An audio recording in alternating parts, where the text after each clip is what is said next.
دنیا میں ایسا کرتا ہے تو صاحب اللہ کے ولی سے لینے کے لیے کر کے جائیے گا تو ملے گا نہیں، گریزاری کے ساتھ جائیے، جھک کر کے جائیے. آپ کہیں گے کہاں سے بول رہے ہیں تو آپ اجمیر کی دھرتی پہ لے چلیں گے، غریب نواز کی بارگاہ میں پہنچائیں گے، ہند کے راجا کی بارگاہ میں پہنچیں گے. صاحب جنہوں نے جو عطائے رسول بڑھ کر ہندوستان کی سرزمین پہ آئے اور آج بھی ان کی حکومت ہے، کل بھی ان کی حکومت تھی. جب غریب نواز کی بارگاہ میں ایک نابینا پہنچا مانگ رہا تھا، خواجہ دے دے دلا دیا، خواجہ دے دے دلا دیا. صاحب آنکھ تو نہ ملی مگر بدن بن گیا، موٹا ہو گیا، خوب موٹا ہو گیا. پلاؤ پہ پلاؤ، بریانی پہ بریانی اڑاتا رہا. ایک دن بادشاہ وقت حضرت اورنگزیب تشریف لائے. ایسا بادشاہ جس کا جواب نہیں، ایسا بادشاہ کہ ہندوستان کا بادشاہ ہے لیکن پونجی ان کی کیا ہے؟ قرآن شریف کا نسخہ لکھتے تھے، ٹوپی بناتے تھے، بازار میں ٹوپی فروخت کی جاتی تھی، اس سے جو پیسے بچتے تھے اسی سے رزق چلتا تھا، گھر کا خرچہ چلتا تھا. یہ حضرت اورنگزیب ہے. حضرت اورنگزیب پہنچے، دیکھا کیا مانگ رہا؟ کتنے دنوں سے؟ کہا 1-2 دن ہوا، کئی مہینے ہو گئے. اب تک نہیں ملی؟ کہا نہیں.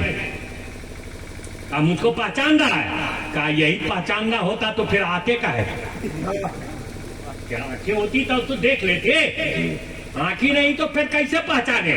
اب میں ہی اورنگزیب ہوں. کہا بادشاہ اورنگزیب؟ کہا ہاں میں ہی اورنگزیب بادشاہ ہوں. یہ میری ننگی تلوار ہے، میں اندر جا رہا ہوں سلامی پیش کرنے. واپس ہوا، اگر تجھ کو آنکھ نہ ملی تو اورنگزیب کی تلوار ہوگی، تیری گردن ہوگی. اب تو مت پوچھئے، آنکھ مانگنے گیا تھا جان جانے والا، رونے لگا، گریزاری کرنے لگا، ندامت کے آنسو بہانے لگا. ایک غریب نواز، آنکھ ملے نہ ملے مگر جان تو بچا دے. غریب نواز اورنگزیب بادشاہ آیا ہے، تلوار دکھایا ہے، اب میری خیر نہیں، میری گردن کٹنے والی ہے. غریب نواز میری آنکھ ملے نہ ملے مگر جان بچا دے.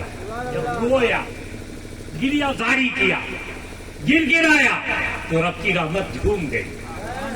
رب نے آنکھ کی روشنی عطا کر دی، اور جیسے ہی روشنی ملی تو اورنگزیب واپس آئے. روشنی مل گئی. کا مطلب؟ ارے تو ابھی نابینا تھا، روشنی مل گئی. کہا روشنی تو مل گئی مگر بات سمجھ میں نہیں آئی. کا مطلب؟ اتنے دنوں سے مانگ رہا تھا، خواجہ نے آنکھ نہ دلایا، لیکن آپ آئے، آنکھ مل گئی. اس کا مطلب یہ آپ کی کرامت ہے یا خواجہ کی عنایت ہے؟ تو حضرت اورنگزیب نے کہا نادان، یہ میری کرامت نہیں، خواجہ کی عنایت. پہلے تو مانگ رہا تھا، بے خوف مانگ رہا تھا، کوئی ڈر نہیں تھا، اس لیے تو مانگ رہا تھا، تجھے آنکھ نہ ملی. لیکن جب جان بات جانے کی باری آئی ہے تو تو رو کر کے مانگا ہے، گریزاری کر کے مانگا ہے، اور جب گریزاری کر کے مانگا ہے تو رب کی رحمت جھوم گئی ہے، اور رب کائنات نے اپنے محبوب خواجہ کے صدقے تجھے آنکھ بھی دے دیا اور تیری جان بھی بچا دیا. نعرہ تکبیر، نعرہ رسالت، کرسی مقدس، فیضان اولیاء کرام، فیضان اولیاء کرام، فیضان غریب نواز. سبحان اللہ، سبحان اللہ. معلوم یہ ہوا کہ ولیوں کی بارگاہ میں جائیے تو عاجزی انکساری کے ساتھ جائیے. اور علماء بیان کرتے ہیں، کتابوں میں آیا ہے کہ علماء کی بارگاہ میں جائیے تو زبان سنبھال کے، علماء کی بارگاہ میں جائیے تو زبان سنبھال کے،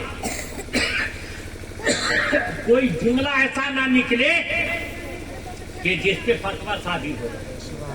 مگر ولی کی بارگاہ میں جائیے تو دل سنبھال کے، وہاں زبان کی نہیں دل کی ضرورت ہے.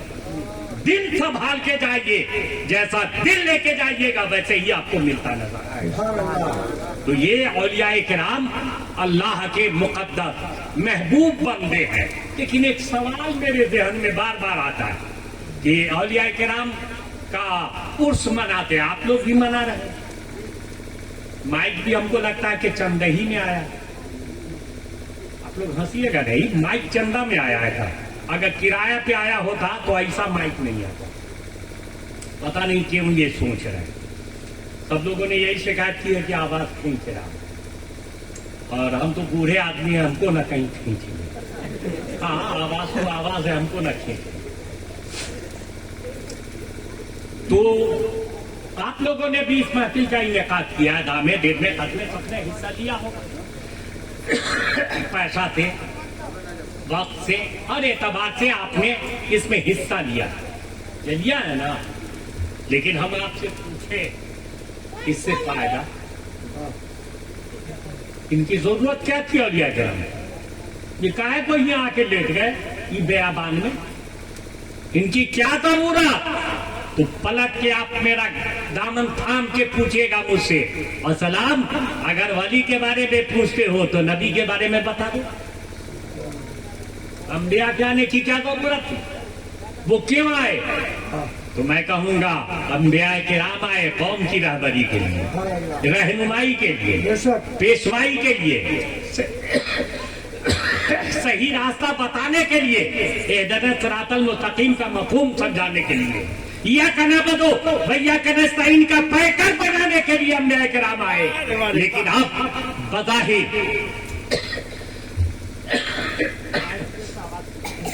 تو کتب صاحب الگے یہاں سے اٹھا کے لوگوں کو لے جائیں. ہاں ہمارا تیب تھا, لوگوں کو اٹھا کے لے جائیں گے. وہ دن آئے گا کہ سب لوگوں کو لے کے چلے جائیں. بیچارہ وہ کرائے پر جو مائک دیا ہوگا وہی بیٹھا رہے گا کہ مجبوری ہے کسی صورت میں انتظار کرنا. صاحب یہ آتے رہے انبیاء کرام, اور نبی نے نبوت کی نگاہ کیا ڈالا؟ نبوت کی نگاہ. تو کیا کیا نبی نے؟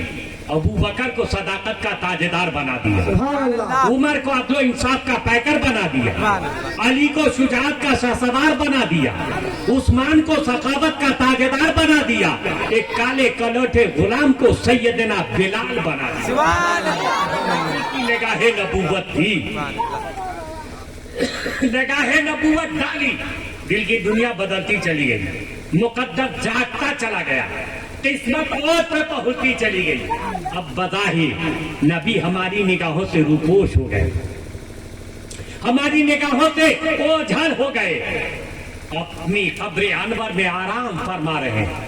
اب ہماری رہبری کون کرے؟ اب رہنمائی کون کرے؟ ہماری پیشوائی کون کرے؟ ہمیں صحیح راستہ کون بتائے؟ تو رب نے کہا گھبراؤ مت بندے, میں نے نبوت کے دروازہ پہ تالا لگایا ہے, ولایت کا دروازہ کھول دیا ہے.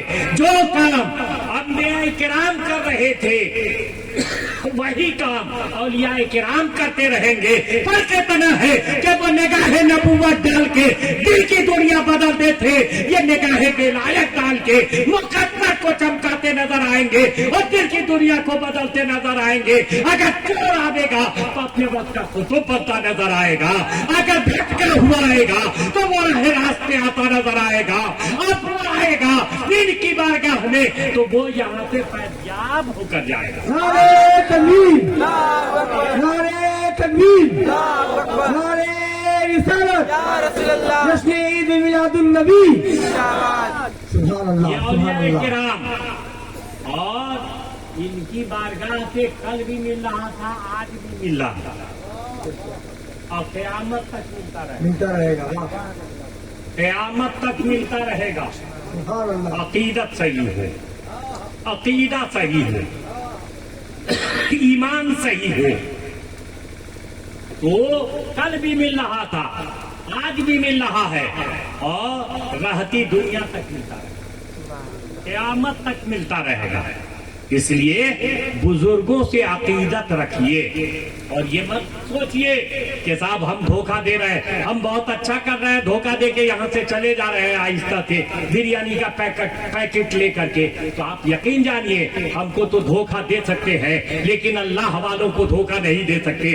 اللہ والوں کی نگاہوں سے پوشیدہ نہیں ہے، اللہ والوں سے کہ نگاہوں سے چھپ نہیں سکتے ہیں۔ یہ اللہ والے آپ کے حرکات و سکنات کو دیکھ رہے ہیں۔ یہ کون ہے اس میں جو میرا چاہنے والا، میرا ماننے والا، میرا دیوانہ، میرے نام پہ جان فدا کرنے والا یہ آیا ہے؟ تو یقیناً ان پہ برسات ہوگی، ان پہ برسات ہوگی، برسات ہوگی اور ان کو ملتا رہے گا۔ سبحان اللہ۔ آپ ولی بھی بننا آسان نہیں ہے۔ ابھی سن رہے تھے نا مولانا صاحب کی تقریر، بزرگوں کی بارگاہ میں جائیے، یہ کیجئے وہ کیجئے۔ ہم تو ایک جملے میں کہتے ہیں کہ اگر باپ علی ہوتا ہے، باپ علی ہوتا ہے، فاتح خیبر ہوتا ہے، داماد رسول ہوتا ہے، تو بیٹا حسین پیدا ہوتا ہے۔ سبحان اللہ۔ ماں خاتون جنت ہوتی ہے تو بیٹا حسن پیدا ہوتا ہے، بیٹی زینب پیدا ہوتی ہے، اور ویسے ہی ماں ام الخیر فاطمہ بنتی ہے تو بیٹا عبد القادر بن کر کے پیدا ہوتا ہے، غوث الاعظم بن کر کے پیدا ہوتا ہے، بڑے پیر بن کر کے پیدا ہوتا ہے۔ اس لیے پیارے ماں باپ کے بھی اثرات مرتب ہوتے ہیں، ماں باپ کے بھی اثرات مرتب ہوتے ہیں۔ کچھ لوگ تو مادہ داج والی پیدا ہوتے ہیں اور کچھ لوگ عبادت و ریاضت کی بنیاد پہ، اللہ سے قربت حاصل کرنے کی بنیاد پہ انہیں وہ مقام اور درجہ مل جاتا ہے۔ اس کے لیے یہ نہیں ہے کہ رات بھر مسجدیں میں بیٹھے رہیے، ایسا نہیں ہے۔ میرے پیرو مرشد سرکار مفتی اعظم سبحان اللہ، سبحان اللہ۔ تشریف لے گئے آسام، ایک شخص گیا، پتہ نہیں اس کو کیا آفت آئی کہ ہم دیکھیں مفتی اعظم، اتنے بڑے مفتی اعظم، ان کی عبادت کیسی ہے، یہ رات میں کرتے کیا ہے۔ اللہ اکبر۔ دیکھا عشاء کی نماز پڑھے، جو طریقہ ہے اس کے مطابق کچھ پھر وہ وظائف پڑھے، آپ سو گئے، رات بھر دیکھتا رہا، تہجد پڑھتے ہیں کہ مفتی اعظم صبح میں جگہ، آذان ہوئی، فجر کی نماز ادا کی، پھر گرد و وظائف میں مشغول ہو گئے۔ صاحب اتنے بڑے ولی کامل، اتنا لوگ چرچا کر رہے ہیں، یہ حالت ہے۔ نتیجہ یہ ہوا کہ حضرت وہاں سے تو چلے آئے، وہ مرید نہ ہوا، مرید نہیں ہوا، لیکن ایک سال میں تہلکہ مچ گیا۔ اتنی بربادی ہوئی، اتنی بربادی ہوئی کہ فاقہ کی نوبت آ گئی۔ اللہ اکبر۔ اب آپ سوچئے کیوں؟ اس لیے کہ ایک ولی سے صاحب لڑانا، صاحب یہ معمولی بات نہیں ہے لڑنا، یہ ان کی عبادت دیکھنے گئے تھے، یہ ان کی ریاضت دیکھنے گئے تھے۔ ارے ولی کی شان یہ ہے کہ آنکھیں بند ہوتی ہے، انوار الہی کا مشاہدہ کرتے ہیں، خدا کا دیدار کیا کرتے ہیں، یہ ولی کی شان ہوتی ہے۔ وہ کیا جان رہے تھے؟ ہو سکتا ہے مفتی اعظم آپ کے دل کی بات سمجھ رہے تھے، اسی لیے تو انہوں نے ایسا کیا۔ کچھ دنوں کے بعد پھر اس کے فاقہ کی نوبت گھر میں آ گئی، جبکہ بہت بڑا سیٹ تھا، بہت بڑا وہ وہاں صاحب ٹھیکیدار تھا۔ ایک سال کے بعد جب سرکار مفتی اعظم پھر تشریف لے گئے، جانتے ہیں وہ آیا، کہا حضور معاف کر دیجیے، کیا ہوا ہے؟ کہا حضور ایسا ایسا ہوا، تو کہا اللہ تعالیٰ برکت دے۔ پھر مرید ہوا، توبہ کیا، اور ساتھ پھر وہی ترقی ملی، وہی کامیابی ملی۔ یہ بتانا یہ ہے کہ صاحب ولی اس کا نام نہیں ہے جو ہوا میں اڑتا نظر آئے، اس کا کام نہیں ہے جو پانی کی سطح پہ صرف چلتا نظر آئے، بلکہ ولی اسے کہتے ہیں جو اللہ کا خوف اور پیارے مصطفیٰ کی سچی محبت کو سینے میں بیٹھا کر کے نبی کے فرمان کے مطابق زندگی گزار لے، وہ ولی کامل ہو جاتا ہے، وہی اللہ کا نیک بندہ بنتا نظر آتا ہے۔ نعرے تکبیر، نعرے رسالت، جشن عید میلاد